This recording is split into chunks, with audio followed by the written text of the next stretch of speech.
Laura Caullo, responsable de Empleo y Política Social del IARAL de Fundación Mediterráneo, gracias por este contacto con los turelos.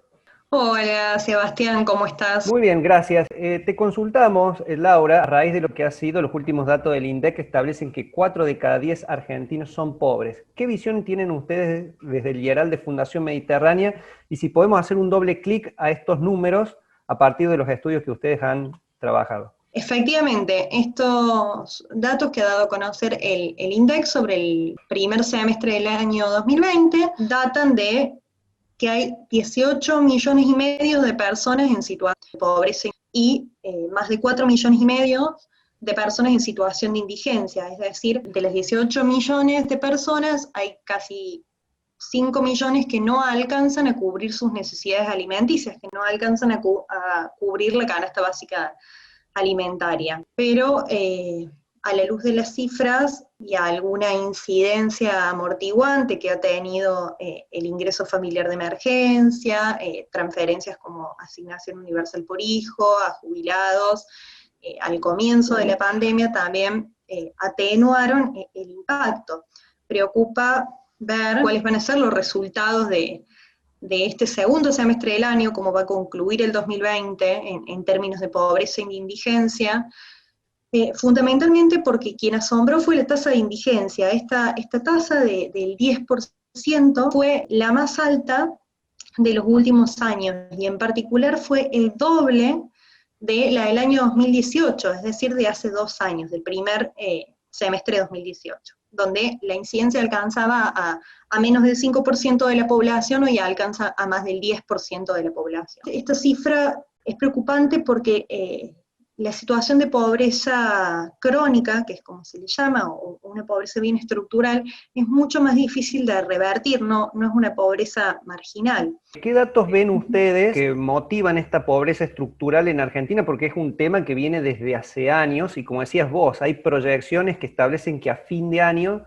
tendríamos un nivel de pobreza del 50%. En resumidas palabras, la mitad de la Argentina sería pobre. ¿Cuáles son los factores que están motivando esta situación? La situación de pobreza, medida en términos monetarios o de ingresos, tiene un vínculo estrecho con lo que sucede en el mercado laboral. Tuvimos también recientemente las cifras correspondientes al segundo trimestre del año, que fue el primer impacto de la pandemia, donde vimos que la tasa de desempleo superó el 13% de la población activa, y esto es una consideración no menor. Ese 13% no refiere al 13% de la población total, sino al 13% del conjunto de personas en que se encuentran en posibilidades de trabajar. Es decir, excluye a niños, a adultos mayores y a aquellas personas que están en la inactividad por otras circunstancias. El contexto adverso de la pandemia hicieron que este indicador de tasa de actividad también se vea reducido. Fue la menor tasa de actividad de las últimas décadas. De hecho, creo El que peor fue registro. 19,1%, el segundo trimestre una caída importante en la economía, y esto, como bien planteas vos, ha tenido un correlato en lo que es el mercado laboral, con una tasa de desocupación del 13%. Estamos considerando una tasa de desempleo elevada sobre una base reducida, porque cuando a las personas se les consultaba, ¿tiene trabajo? No. Bueno, ok, puede estar desocupada. ¿Está buscando trabajo? Y la respuesta era no, pero debido al impedimento de la restricción de aislamiento, no debido a que no deseara encontrar trabajo. En definitiva, hay un conjunto mucho más grande de personas sin ingresos laborales, los desocupados y los inactivos producto de la pandemia. Sí, es complejo porque también recordaba estimación que hacía la Confederación Argentina de la Mediana Empresa, la CAME, que sostiene que hay 60.000 pymes que cerraron o están en riesgo de hacerlo, dada esta situación económica, con lo cual, si uno suma todos estos factores, la caída de la actividad económica, la suba de los precios, el nivel salarial bajo, el posible cierre de las pymes, decantaría lamentablemente en esta situación de que sería mayor nivel de desempleo y también de pobreza. Te pregunto para cerrar, ¿cuál es la visión que tienen sobre Córdoba? No sé si tienen algún alguna radiografía, por lo menos a partir de estos datos nacionales.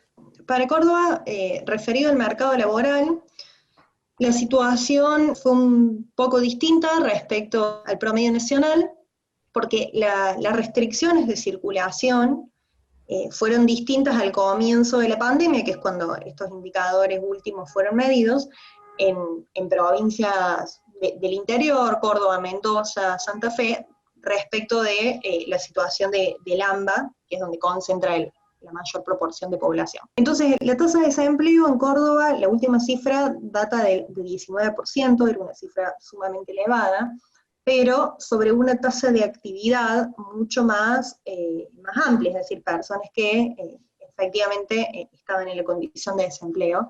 Entonces, para los próximos meses, esperamos que al menos en los números no se evidencie un crecimiento sustancial como a nivel nacional debido a las distintas restricciones de aislamiento.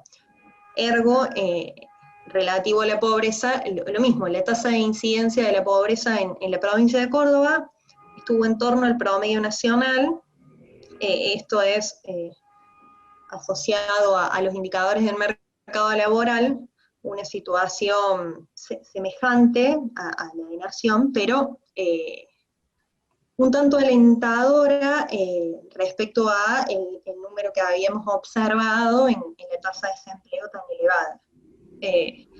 Así que bueno, los próximos meses van a depender de cuán rápido se pueda reactivar la economía y también fundamentalmente de los acuerdos de paritarias que se puedan cerrar en estos últimos meses del año. Laura, bueno, muchísimas gracias por estos datos y por ayudarnos a ampliar esta información. Bueno, muchas gracias, un gusto haber compartido este espacio con ustedes.